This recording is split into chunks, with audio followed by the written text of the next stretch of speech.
मैं doctor Mahesh Jariwala, Jariwala hospital Ahmedabad से आप लोगों के लिए ऐसी वीडियो बनाता हूँ जो आपको घरेलू प्रॉब्लम्स है, जो महिलाओं की समस्याओं का और जो पेशेंट्स मेरे पास एग्ज़ैक्टली आते हैं और मेरे को घर जो उनकी महिलाओं की हेल्थ के रिलेटेड जितनी समस्या हो इसकी जो चर्चाएँ मेरे पास करते हैं, उनकी जो क्यूरियोसिटी होती है, उनके जो प्रश्न होते हैं, वो जो कोई भी मुझे प्रश्न पूछते हैं ना, तो वही प्रश्नों को लेकर मैं आपको डिटेल में वीडियो बनाता हूँ, जिससे आपको और आपके जो इसके साथ रिलेटेड जितने भी तकलीफ है महिलाओं के हेल्थ के बारे में, तो उसकी डिटेल में आपको जानकारी मिल जाए और आपके भी साथ में जो प्रश्न है क्योंकि यूजुअली प्रश्न सब कॉमन रहते हैं, जवाब देने का तरीका लोगों का अलग-अलग होता है।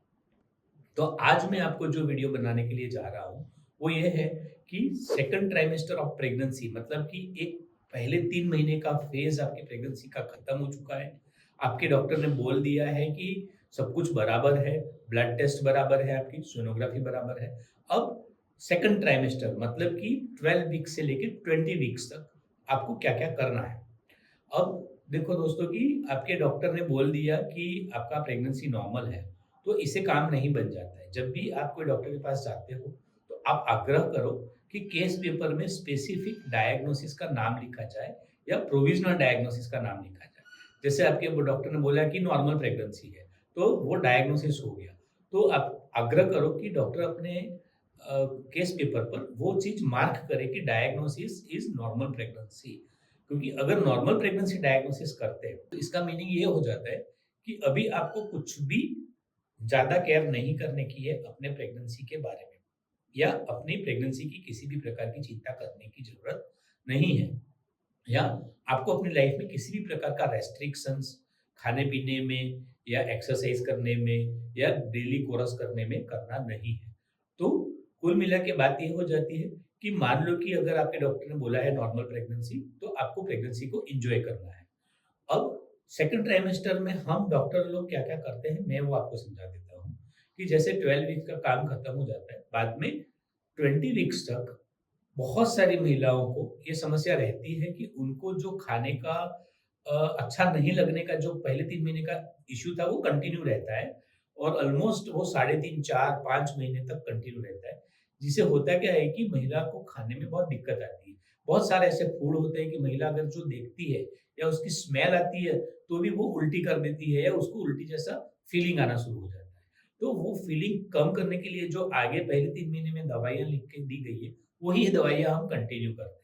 अगर आपका हीमोग्लोबिन 10 ग्राम से ज़्यादा आता है, तो आपको हीमोग्लोबिन के रिलेटेड या न्यूट्रिशन के रिलेटेड बहुत ज़्यादा दवाइयाँ लेने की ज़रूरत नहीं है।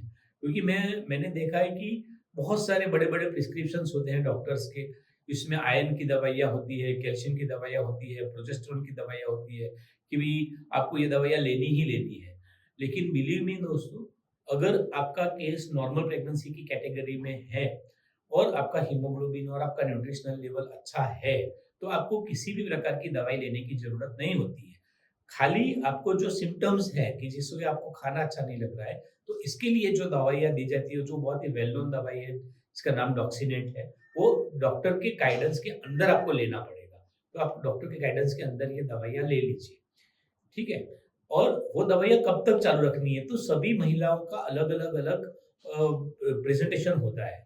मान लो कि किसी महिला को 3 साढ़े 3 महीने के बाद बिल्कुल वॉमिटिंग या जो हम मॉर्निंग सिकनेस की समस्या बोलते हैं, वो खत्म हो जाती है। तो उसके बाद कोई दवाइयाँ लेने की ज़रूरत नहीं रहती है।